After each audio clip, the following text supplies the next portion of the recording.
The network in the sense, the group which we are creating, നമ്മുടെ ടീമും കൂടി create ചെയ്യപ്പെടുന്ന ഒരു നെറ്റ്വർക്ക് ഉണ്ടല്ലോ, അത് ഒരു നെറ്റ്വർക്കാണ്. നമ്മൾ കണക്ട് ചെയ്തു, നമുക്ക് ശേഷം നമുക്ക് വേണ്ടപ്പെട്ടവരെ കണക്ട് ചെയ്തു, അങ്ങനെ കണക്ട് ചെയ്ത് വരുന്ന നമ്മൾ നമ്മുടേതായിട്ടുള്ള ഒരു ഉപഭോക്തൃ നെറ്റ്വർക്ക് നമ്മൾ ക്രിയേറ്റ് ചെയ്യും. ആ നെറ്റ്വർക്കിൽ കൂടി എത്ര ഉൽപ്പന്നങ്ങളും സേവനങ്ങളും ഉപയോഗിക്കുന്നുണ്ടോ അതിന്റെ ആനുപാതികം മാത്രമായിരിക്കണം നമുക്ക് വരുന്ന റിമ്യൂണറേഷൻ എന്ന് പറയുന്നത്. അതാണ് നിയമപരമായ ഒരു പരിരക്ഷ എന്ന് പറയുന്നത്. അല്ലാതെ ആള് വരുന്നതനുസരിച്ച് തലയേണ്ടി പണം കൊടുക്കുന്ന സിസ്റ്റം അല്ല ഡയറക്ട് സെല്ലിംഗ് എന്ന് പറയുന്നത്.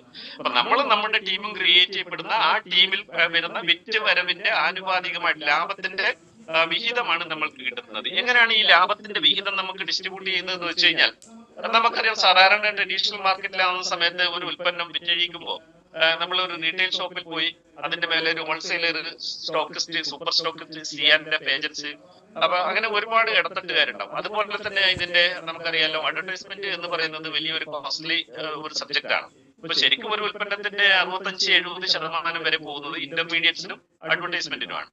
ഇതാണ് നമ്മുടെ പരമ്പരാഗത രീതിയെങ്കിൽ ഇവിടെ ഡയറക്റ്റ് സെല്ലിംഗ് സംഭവിക്കുന്നത് there is no any advertisement and there is no any intermediate. ഇവിടെ അഡ്വർടൈസ്മെന്റ് ഉണ്ട്. ഏതാണെന്നറിയോ? ലോകത്തിൽ ഏറ്റവും ശക്തമായ അഡ്വർടൈസ്മെന്റ് ആണ് വേർഡ് ഓഫ് മൗത്ത് അഡ്വർടൈസ്മെന്റ്, അല്ലെ? വാമൊഴി പരസ്യം. ഇവിടെ നമ്മൾ ചെയ്യുന്നതും അത് തന്നെയാണ്. വാമൊഴി പരസ്യമാണ് ഇവിടെ ചെയ്യുന്നത്. എങ്ങനെയാണ് നമ്മൾ വാമൊഴി പരസ്യം ചെയ്യുന്നത് വെച്ച് കഴിഞ്ഞാൽ, നമ്മൾ ഇവിടെ വരുന്ന ഒരു ഉപഭോക്താവ് ഒരു ഉൽപ്പന്നം വാങ്ങിച്ചു, ഉപയോഗിച്ചു, അതിന്റെ ഗുണനിലവാരം മനസ്സിലാക്കി കഴിഞ്ഞാൽ നമുക്ക് ഗുണനിലവാരം മനസ്സിലാക്കിയതിന് ശേഷമാണ് നമ്മൾ പറയുന്നത്. സച്ചിൻ പറയാണ് yes boost is the secret of my energy എന്ന് പറയുന്നുണ്ടെങ്കിൽ കോടികൾ വാങ്ങിച്ചിട്ടാണ് പറയുന്നതെങ്കിൽ ഞാൻ പറയാണ് my secret of my energy എന്ന് പറയുമ്പോൾ ഞാൻ പറയും yes master is the secret of my energy എന്ന് പറയുന്നുണ്ടെങ്കിൽ yes of course I have used it. ഞാൻ ഇത് ഉപയോഗിച്ച് ഇതിന്റെ ഗുണനിലവാരം മനസ്സിലാക്കിയിട്ടാണ് ഞാൻ പറയുന്നത്.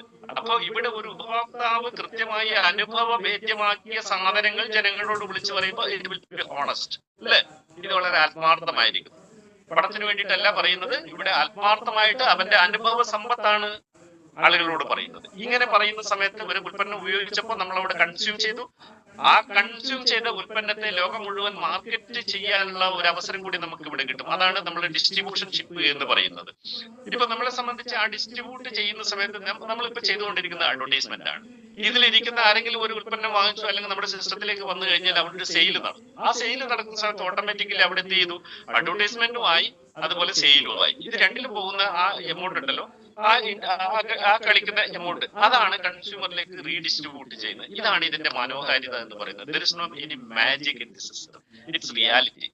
ഇത് വളരെ ഡിവൈൻ ആയിട്ടുള്ള ഒരു സിസ്റ്റമാണ്. ഈ ഡിവൈൻ ആയിട്ടുള്ള സിസ്റ്റത്തിൽ ജനങ്ങളുടെ ഇടയിലുള്ള ഒരുപാട് തെറ്റിദ്ധാരണകൾ, അതെ പലരും പറഞ്ഞു ഇതിന്റെ അകത്ത് വന്ന് ആളുകളെ പറ്റിച്ച് കാശുണ്ടാക്കാണ്, അല്ലെങ്കിൽ എങ്ങനെയാണ് ഇവർ ഇത്ര വരുമാനം കൊടുക്കുന്നത് എന്നൊക്കെ പലരും ചോദിച്ചപ്പോൾ കൃത്യമായ ഒരു ക്ലാരിഫിക്കേഷൻ കൊടുക്കാൻ സാധിക്കാതിരിക്കുമ്പോഴാണ് തലയിൽ ചൊറിഞ്ഞു പറഞ്ഞത് ശരിയാണല്ലോ എന്ന് പറഞ്ഞ് നമുക്ക് പുസ്തകവും മടക്കി അല്ലെങ്കിൽ നമ്മുടെ പ്ലാനും മടക്കി ബാഗ് എടുത്ത് തിരിച്ചു പോകേണ്ടി വരുന്നത്. ഇത് കൃത്യമായി നമ്മൾ പഠിച്ചിരിക്കണം. നമ്മൾ പഠിച്ചാൽ മാത്രമേ നമുക്ക് കോൺഫിഡന്റോടുകൂടി അവർ ചോദിക്കുന്ന ചോദ്യങ്ങൾക്ക് കൃത്യതയോടുകൂടി സാർ അങ്ങനെയല്ല, ഇതാണ് ഇതിന്റെ മെത്തേഡ്, ഈ മെത്തേഡിലാണ് നമ്മൾ ഇത് പോകുന്നത്, ഉൽപ്പന്നം നമ്മൾ വാങ്ങിക്കുക, ഉപയോഗിക്കുക, അതിനുശേഷം നമ്മൾ ഹാപ്പി ആണെങ്കിൽ മാത്രം നമ്മൾ ഇത് മറ്റുള്ളവരോട് ഷെയർ ചെയ്യുക. അങ്ങനെ ഷെയർ ചെയ്യുന്ന സമയത്ത് അവിടെ ഒരു സെയിൽ നടക്കുമ്പോൾ സ്വാഭാവികമായിട്ടും അതിന്റെ ലാഭവിഹിതം ഒരംശം താങ്കൾക്ക് അവകാശപ്പെട്ടതാണ്. ഇതാണ് ഇവിടെ. അപ്പൊ ഇവിടെ എന്താ സംഭവിക്കുന്നത്? ഇവിടെ നമ്മളുടെ ഒരു കൺസ്യൂമർ നെറ്റ്വർക്ക് ക്രിയേറ്റ് ചെയ്യുമ്പോൾ ഇവിടെ നമുക്ക് മാൻ പവർ ഡെവലപ്പ് ചെയ്യാൻ സാധിക്കും, അതുപോലെ തന്നെ ടൈം ലിവറേജ് നമുക്ക് സാധിക്കും. ലോകത്തിൽ പണം ഉണ്ടാക്കിയിരിക്കുന്ന ആളുകളെല്ലാം തന്നെ മാൻ പവറും ടൈം ലിവറേജും ഉണ്ടാക്കിയ ആളുകൾ മാത്രമേ കോടാനുകോടികൾ ഉണ്ടാക്കി കോടീശ്വരന്മാരായിട്ടും മില്യണറും ട്രില്യണറും ആയിട്ടുള്ളൂ, അല്ലെ? അംബാനി സ്വന്തം ഒറ്റക്ക് പണിയെടുത്തിട്ടാണോ അംബാനി പണം ഉണ്ടാക്കിയിരിക്കുന്നത്? രത്തൻ ടാറ്റ ഒറ്റക്ക് പണിയെടുത്തിട്ടാണോ ഉണ്ടാക്കിയിരിക്കുന്നത്? അല്ല, അവിടെ വലിയൊരു സിസ്റ്റം വർക്ക് ചെയ്യുന്നുണ്ട്. ലക്ഷക്കണക്കിന് ആളുകൾ അവിടെ വർക്ക് ചെയ്യുന്നുണ്ട്. ആ ലേബറിന്റെ ആ ഒരു റിട്ടേൺ ആണ് അവർക്ക് കിട്ടുന്നത്. ഇവിടെ ഈ സിസ്റ്റത്തിലേക്ക് കടന്നു വരുന്ന ഒരു വ്യക്തിയെ സംബന്ധിച്ച് ഞാൻ മനസ്സിലാക്കിയിരിക്കുന്നത് one man is an industry. ലോകത്തിൽ ഒരു വ്യക്തി ഒരു വ്യവസായമായി മാറുന്നുണ്ടെങ്കിൽ that's one and only MLM industry. അവിടെ ഒരു വ്യക്തിയാണ് കടന്നു വരുന്നത്. അതിനുശേഷം അദ്ദേഹത്തിന്റെ ആ പ്രയത്നം, അദ്ദേഹത്തിന്റെ ഡ്രീം, അദ്ദേഹത്തിൻ്റെതായിട്ടുള്ള ആ ഒരു ഫയർ, ഇതൊക്കെ വെച്ചുകൊണ്ട് അദ്ദേഹം ക്രിയേറ്റ് ചെയ്യപ്പെട്ട് ഒരുപാട് ആളുകളിലേക്ക് വരുന്ന സമയത്ത് അത് വലിയൊരു വ്യവസായമായി മാറുന്നു. അതാണ് ഡയറക്ട് സെല്ലിംഗ് ഇൻഡസ്ട്രി എന്ന് വിശേഷിക്കപ്പെടുന്നത്. അതൊരു വ്യക്തിയിൽ നിന്നാണ് തുടങ്ങുന്നത്. ഇതിന്റെ ഡെപ്ത് നമ്മൾ മനസ്സിലാക്കിയപ്പോൾ അതൊരു വ്യക്തിയിൽ നിന്നാണ് തുടങ്ങുന്നത്. ആ വ്യക്തിയിൽ നിന്ന് തുടങ്ങിയിട്ടാണ് ഇത് വലിയൊരു വ്യവസായമായി മാറുന്നത്. അങ്ങനെ വ്യവസായമായി മാറുമ്പോൾ ആഗ്രഹമുള്ളവന്, സ്വപ്നങ്ങളുള്ളവന് അവന്റെ സ്വപ്നം സാക്ഷാത്കരിക്കാൻ വേണ്ടിയിട്ട് കോടികൾ മുതൽ മുടക്കാൻ ഇല്ലെങ്കിലും കോടികൾ മുതൽ മുടക്കാൻ ഇല്ലെങ്കിലും അവനൊരു വ്യവസായിയായി മാറാം എന്നുള്ളതാണ് ഡയറക്ട് സെല്ലിംഗ് ഇൻഡസ്ട്രിയുടെ ഒരു പവർ എന്ന് പറയുന്നത്. അതുകൊണ്ടാണ് ഈ ഒരു ഇൻഡസ്ട്രി നിയമപരമായ ഒരു പരിരക്ഷ ഇവിടെ വേണം എന്ന് പറഞ്ഞ് ഇന്ന് കാണുന്ന രീതിയിൽ 2 മിനിസ്റ്റർ അടക്കം നമ്മൾ കേരളത്തിലും സജ്ജമാക്കിയത്. പണ്ട് നമ്മൾ പറഞ്ഞില്ലേ, മലേഷ്യയിലുണ്ട്, ദുബായിലുണ്ട്, അവിടെയുണ്ട്, സിംഗപ്പൂർ മന്ത്രിയൊക്കെ ഉണ്ട് എന്ന് പറയുമ്പോൾ നമുക്ക് വലിയ ആഗ്രഹമാണ്, അയ്യോ അങ്ങനെയൊക്കെയാണോ, പിന്നെ നമുക്ക് അത് ഒരുപാട് ആഗ്രഹിച്ചു പോയതാണ്. പക്ഷെ ഇന്ന് വളരെ അഭിമാനത്തോടുകൂടി നമുക്ക് 2 മിനിസ്റ്റർ ഉണ്ട്. നമുക്കറിയാം, ഇത് വാണിജ്യ വ്യവസായ വകുപ്പിന്റെ അണ്ടറിൽ ഉള്ളത് കൊണ്ട് തന്നെ നമ്മുടെ വ്യവസായ വകുപ്പ് മന്ത്രി ശ്രീ രാജീവ്, അദ്ദേഹം നമ്മുടെ മിനിസ്റ്ററാണ്. അതുപോലെ തന്നെ ഇത് പൊതുവിതരണ വകുപ്പിന്റെ അണ്ടറിലാണ് വരുന്നത്. അതുകൊണ്ട് ശ്രീ അനിൽ, അദ്ദേഹം നമ്മുടെ മിനിസ്റ്ററാണ്. ഇപ്പൊ യഥാർത്ഥത്തിൽ ഇന്ന് ഡയറക്ട് സെല്ലിംഗ് ഇൻഡസ്ട്രിക്ക് 2 മിനിസ്റ്ററുടെ മോണിറ്ററിംഗ് ഉണ്ട് എന്ന് അറിയുന്ന ആളുകൾ വളരെ ചുരുക്കമാണ്. വളരെ ചുരുക്കം ആളുകളായതുകൊണ്ടാണ് ഈ പ്ലാറ്റ്ഫോമിൽ നമുക്ക് ഈ പിടിച്ചാൽ കിട്ടാത്ത ഒരു പ്ലാറ്റ്ഫോമാണിത്. കാരണം പിടിച്ചാൽ കിട്ടാത്ത പ്ലാറ്റ്ഫോം എന്ന് പറയുന്നത് ലോകം ഇന്ന് വരെ കണ്ടിട്ടില്ലാത്ത ഒരുപാട് അവസരങ്ങൾ ഒരുമിച്ച് കൂട്ടിയിട്ട് നിങ്ങളുടെ മുമ്പിൽ തരികയാണ്.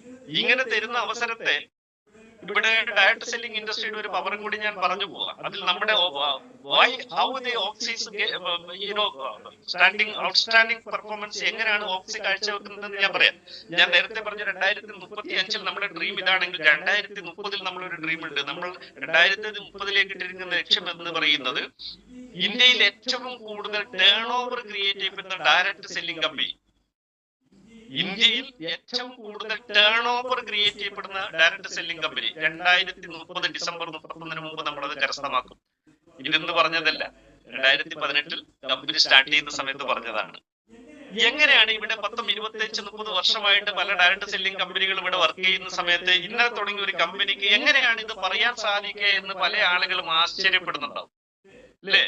ഇത് പറയാൻ സാധിക്കുന്നത് എങ്ങനെയാണെന്ന് കൃത്യമായിട്ട് നമ്മുടെ പ്ലാൻ പഠിച്ചു കഴിഞ്ഞാൽ മനസ്സിലാവും. നമ്മൾ ഈ ഒരു വർഷം നമ്മൾ ചെയ്യാൻ പോകുന്ന കാര്യത്തെ കുറിച്ച് നമ്മൾ മനസ്സിലാക്കി കഴിഞ്ഞാൽ, കാരണം ഡയറക്ട് സെല്ലിംഗ് കമ്പനിയിൽ ഇന്നലകളിൽ 1-2 ഉൽപ്പന്നങ്ങൾ അല്ലെങ്കിൽ ഏതാനും കുറച്ച് ഉൽപ്പന്നങ്ങൾ മാത്രമാണ് അവർ ഫോക്കസ് ചെയ്തിരുന്നെങ്കിൽ, ഇവിടെ ഭൂമിക്ക് മേലെ സൂര്യന്റെ താഴെയുള്ള എല്ലാ ഉൽപ്പന്നങ്ങളും സേവനങ്ങളും നമ്മുടെ ഓക്സിയുടെ സ്വന്തമാണ്. അങ്ങനെ വരുന്ന സമയത്ത് ഇതിന്റെ ടേൺ ഓവർ പിടിച്ചാൽ കിട്ടില്ല. ആമസോണിൽ നമ്മുടെ ഓക്സി ആപ്പിൽ കയറിയിട്ട് ആമസോണിൽ പർച്ചേസ് ചെയ്യാം. നമ്മുടെ ഓക്സി ഫിഷ്, ഓക്സി ഷോ, ഓക്സി പേ, ഓക്സി പ്രൊക്യൂറിംഗ് സിസ്റ്റം, ഓക്സി സർവീസ് സെന്റർ, ഓക്സി മൈബ്രീത്ത്, അങ്ങനെ ഒട്ടനവധി പ്രോജക്റ്റുകൾ നമ്മൾ തയ്യാറാക്കി ജനങ്ങളിലേക്ക് കൊടുക്കാൻ വേണ്ടി സജ്ജരായി നിൽക്കുകയാണ്. അതിനുള്ള കമ്മ്യൂണിറ്റി ക്രിയേഷൻ ആണ് നമ്മൾ ഇവിടെ ചെയ്യുന്നത്. ഈ കമ്മ്യൂണിറ്റി ക്രിയേഷൻ ചെയ്യുന്ന സമയത്ത് so many people looking how it is become, എങ്ങനെയാണ് ഇത് ഒരു ഡയറക്ട് സെല്ലിംഗ് ആവുന്നത് എന്ന് നിങ്ങൾ പലരും ഇങ്ങനെ സംശയിക്കുന്നുണ്ടാവും. പുതിയ ആളുകൾക്ക് അത് വലിയ സംശയമുണ്ട്. ഇത് പറഞ്ഞിട്ടെങ്കിൽ ഇതൊന്നും പറഞ്ഞില്ല, അവിടെ ഇവിടെയും തൊടാതെ കാര്യങ്ങൾ പറഞ്ഞുപോയി, ഇതിലെന്താ ഡയറക്ട് സെല്ലിംഗ് ഇൻഡസ്ട്രിക്ക് പ്രാധാന്യം എന്ന് പറയാം. Exactly I will come to the point. നമ്മളെ സംബന്ധിച്ച് ഡയറക്ട് സെല്ലിംഗ് ഇൻഡസ്ട്രി എന്ന് പറയുന്നത് നമ്മുടെ ഒരു കൺസ്യൂമർ ബിങ് ക്രിയേറ്റ് ചെയ്യുക എന്നുള്ളതാണ്. ആ കമ്മ്യൂണിറ്റി ക്രിയേഷൻ പ്രോസസ് ആണ് നമ്മളിപ്പോൾ ചെയ്തുകൊണ്ടിരിക്കുന്നത്. ആ കമ്മ്യൂണിറ്റി ക്രിയേഷൻ പ്രോസസ്സ് ചെയ്യാൻ വേണ്ടിയിട്ട് എടുത്തിരിക്കുന്ന 1-2 സ്റ്റെപ്പുകളാണ്. ഇന്നലകളിൽ നമ്മൾ പല ആളുകളോട് കണ്ട് സാറേ അത് അങ്ങനെയാണ് ഇങ്ങനെയാണ് എന്നൊക്കെ പറഞ്ഞ് കൺവിൻസ് ചെയ്തിട്ടാണ് ഒരാളെ ഈ സിസ്റ്റത്തിലേക്ക് കൊണ്ടുവരുന്നതെങ്കിൽ, അവിടെ പലപ്പോഴും നമ്മൾ എന്താ വെച്ച് കഴിഞ്ഞാൽ ഒരു പ്രഷർ ഡിമാൻഡിലാണ് അവർ കയറി വരുന്നതെങ്കിൽ, ഇന്ന് യാതൊരു തരത്തിലുള്ള പ്രഷർ ഡിമാൻഡും ഇല്ലാതെ ഒരു വ്യക്തിക്ക് അവരുടെ ജീവിതത്തിലേക്ക് ആവശ്യമുള്ള ഏതാനും ഉൽപ്പന്നങ്ങൾ വാങ്ങിച്ചാൽ പോലും അവർക്ക് ഇതിന്റെ ഭാഗവാക്കായി മാറാം എന്നുള്ളതാണ് ഇന്ന് നമ്മുടെ ഇൻഡസ്ട്രിയുടെ ഏറ്റവും മനോഹരമായ ഒരു അവസ്ഥ എന്ന് പറയുന്നത്. ഇന്നലകളിൽ നമുക്ക് ഒരുപാട് റിജക്ഷൻസ് ഉണ്ടായിരുന്നെങ്കിൽ ഇന്ന് നമുക്ക് ഒരുപാട് അക്സെപ്റ്റൻസിയാണ്. The peoples allotting us. ഇന്നലകളിൽ നമ്മളെ കാണുന്ന സമയത്ത് ആളുകൾ മുഖം തിരിച്ചു പോയിട്ടുണ്ടെങ്കിൽ ഇന്ന് നമ്മളെ കാണുന്ന സമയത്ത് സാർ ഇതെന്താണ്, ഞാൻ ഇത് കേട്ടു, സാറിന്റെ ഞാൻ ഫേസ്ബുക്ക് പോസ്റ്റ് കണ്ടു, അല്ലെങ്കിൽ സാറിന്റെ സ്പീച്ച് ഞാൻ കേട്ടു, സാറിന്റെ എന്താ പറയാ യൂട്യൂബ് വീഡിയോ ഞാൻ കണ്ടു, it's excellent, how can you explain എന്നൊക്കെ ചോദിച്ചിട്ട് നമ്മളെ ഇങ്ങോട്ട് വിളിക്കുന്നത് വളരെ സന്തോഷമാണ്. വളരെ സന്തോഷമാണ്. കാരണം പണ്ടൊക്കെ നമ്മൾ ഒരാളെ പോയി സാറേ ഒന്ന് ഇരുന്ന് തരുമോ, ഇതാണ് അതാണ് എന്നൊക്കെ പറയുന്ന ഒരു അവസ്ഥയിൽ നിന്ന് മാറിയിട്ട് നമുക്ക് മാസമായിട്ട്, അതായത് മാസമായിട്ട് ഒരു ടീമിനെ കണക്ട് ചെയ്യാൻ സാധിക്കും. നമുക്കറിയാം ഈ അടുത്ത കാലത്തായിട്ട് പല ഫണ്ട് കമ്പനികളും അത് ഇതൊക്കെ വന്നിട്ട് മാർക്കറ്റ് വളരെയധികം ഇതാണ്, മെസ്സപ്പാണ്. ആ മെസ്സപ്പായ ഇതെല്ലാം വന്നിട്ട് ജെന്യൂൻ ആയിട്ടുള്ള കമ്പനികളെ ലിസ്റ്റ് നമ്മുടെ കേരള ഗവൺമെന്റ് വെബ്സൈറ്റിൽ വരുന്നതോടുകൂടി വിരലിലെണ്ണാവുന്ന കമ്പനികൾ മാത്രമേ ഇവിടെ സർവൈവ് ചെയ്യുള്ളൂ. അങ്ങനെ സർവൈവ് ചെയ്യേണ്ട കമ്പനികൾക്ക് എന്തൊക്കെ ക്വാളിറ്റീസ് വേണം എന്നുള്ളത് നമ്മുടെ വെബ്സൈറ്റിൽ കയറി ഗ്രീവൻസിൽ കയറി കഴിഞ്ഞാൽ നമുക്ക് അതിന്റെ ഏതാണ്ട് 18 പോയിന്റുകൾ പറയുന്നുണ്ട് സർക്കാർ പറഞ്ഞ. ആ 18 പോയിന്റുകളും ഇതിന്റെ അകത്ത് വരുന്ന ഓരോ ഇൻഡിവിജ്വൽസിനും അവർക്ക് ചെക്ക് ചെയ്യാം. അതിൽ കമ്പനിയുടെ GST വരും, കമ്പനിയുടെ TDS വരും, കമ്പനിയുടെ പ്രോഡക്ടിവിറ്റി വരും, കമ്പനിയുടെ പ്ലാൻ വരും, കമ്പനിയുടെ ലീഗൽ സെല്ല് വരും, കംപ്ലൈന്റ് സെക്ടർ വരും. അങ്ങനെ ഒട്ടനവധി കാര്യങ്ങൾ സർക്കാർ നിഷ്കർഷിക്കുന്നുണ്ട്. ആ നിഷ്കർഷിക്കുന്ന എല്ലാ കാര്യങ്ങളും വളരെ വ്യക്തമായി അവിടെ മെയിൻറ്റെയിൻ ചെയ്തിട്ടുണ്ടോ എന്നുള്ളത് നമ്മൾ നോക്കി പോകണം. ഏതൊരു കമ്പനി സെലക്ട് ചെയ്യുന്ന സമയത്ത് വളരെ മസ്റ്റായിട്ട് നമ്മൾ അറിഞ്ഞിരിക്കേണ്ട കാര്യങ്ങളാണ് ഞാൻ ഈ പറഞ്ഞത്. പലപ്പോഴും നമ്മളുടെ സഹോദരങ്ങൾക്ക് പറ്റിയിരിക്കുന്നത്, നമ്മളൊരു കൂട്ടമായിട്ടാണ് പലപ്പോഴും നെറ്റ്വർക്കിൽ ചെയ്തിരുന്നത്. അപ്പൊ ഒരു ലീഡർ വന്നു, ഏതെങ്കിലും ഒരു പ്ലാൻ കേട്ട പാടാൻ വലിയ ആകർഷണമൊക്കെ തോന്നും, അട്രാക്ഷനൊക്കെ തോന്നും. അതുപോലെ അട്രാക്ഷൻ അപ്പുറത്തേക്ക് അവരെ അട്രാക്ട് ചെയ്യാൻ വേണ്ടിയിട്ട് പല ഓഫറുകളും അവർ മുന്നോട്ട് വെക്കും. ഈ മുന്നോട്ട് വെക്കുന്ന ഓഫറുകളിലേക്ക് കണ്ണ് മഞ്ഞളിച്ചിട്ട് ഇവരൊക്കെ വന്നുപെടും. അങ്ങനെ വന്നുപെട്ടിട്ട് 2 മാസം കഴിയുമ്പോഴേക്കാണ് ഇതൊന്നും വർക്കബിൾ അല്ല, ഇതൊന്നും നടക്കുന്ന കാര്യമല്ല എന്ന് മനസ്സിലാക്കിയിട്ട് എന്താ പറയാ, തലയില്ലാത്ത തെങ്ങിൽ വലിഞ്ഞു കയറിയ ആ ഒരു ജാള്യതയോടുകൂടി അത് വിട്ടിട്ട് വേറെ അടുത്ത കമ്പനിയിലേക്ക് കൊണ്ടുവരുന്ന സിറ്റുവേഷൻ എത്ര പേര് അനുഭവസ്ഥരാണ്. നിങ്ങൾ അതൊക്കെ പഠിച്ചു നോക്ക്, നിങ്ങളൊക്കെ ഒന്ന് തിരിഞ്ഞു നോക്ക്. എത്ര വർഷമായിട്ട് ചെയ്യുന്ന ആളുകളാണ് ഇന്ന് സ്വന്തമായിട്ട് എന്താ പറയാ ഒരു 10 ചില്ലി കാശ് എടുക്കാൻ പറ്റാത്ത എത്ര ലീഡേഴ്സ് മാർക്കറ്റിലുണ്ട്. അതേ സമയത്ത് കോടികൾ ഉണ്ടാക്കിയ ആളുകൾ മാർക്കറ്റിലുണ്ട്. അപ്പൊ ഞാൻ പറഞ്ഞു വരുന്നത്, അങ്ങനെ ഇന്നലകളിൽ ഉണ്ടായ ഒരുപാട് പോരായ്മകളെ തിരുത്തപ്പെട്ടുകൊണ്ട് ഇനി ഒരിക്കലും ഒരു ലൂസേഴ്സിനെ ക്രിയേറ്റ് ചെയ്യാൻ പാടില്ലാത്ത ഒരു ഇൻഡസ്ട്രിയിലേക്കാണ് നമ്മൾ ഫോക്കസ് ചെയ്യുന്നത്. ഇവിടെ ഓക്സിജനകത്ത് വരുന്ന ഒരു കാരണവശാലും ലൂസേഴ്സിനെ ക്രിയേറ്റ് ചെയ്യുന്നില്ല എന്ന് മാത്രമല്ല, നമ്മുടെ ആപ്പ് ഡൗൺലോഡ് ചെയ്യുന്ന സമയത്ത് തന്നെ 10,000 രൂപ അവരുടെ റെഡി വാലറ്റിൽ കൊടുക്കുന്നത്. അവർക്ക് വേണ്ടുന്ന സാധനങ്ങൾ നമ്മുടെ കടകളിൽ നിന്ന് വാങ്ങിക്കുമ്പോൾ അത് ഓട്ടോമാറ്റിക്കലി അവർക്ക് റെഡിയുമായിട്ട് പോകും. അത് കഴിഞ്ഞ് നമ്മുടെ ഇന്ന് ഒരു പ്രോഡക്റ്റ്, അതായത് നമ്മുടെ 10 ആപ്പയുടെ ഒരു പ്രോഡക്റ്റ്, ഏതാണ്ട് ഒരു 1000 റുപ്പീസിന്റെ പ്രോഡക്റ്റ് പർച്ചേസ് ചെയ്താൽ പോലും നമ്മുടെ ആദ്യത്തെ പ്ലാനിൽ ആക്ടിവേറ്റ് ചെയ്യാം. നമ്മുടെ ആദ്യത്തെ പ്ലാൻ എന്ന് പറയുന്ന സ്റ്റാർട്ടപ്പ്, ആ സ്റ്റാർട്ടപ്പിൽ അവർക്ക് ആക്ടിവേറ്റ് ചെയ്യാം. അങ്ങനെ ആക്ടിവേറ്റ് ചെയ്യുന്ന സമയത്ത് എഗൈൻ ഒരു 20,000 റുപ്പീസും കൂടി അവരുടെ റെഡി വാലറ്റിലേക്ക് ഇട്ട് 30,000 റുപ്പീസ് ആക്കും.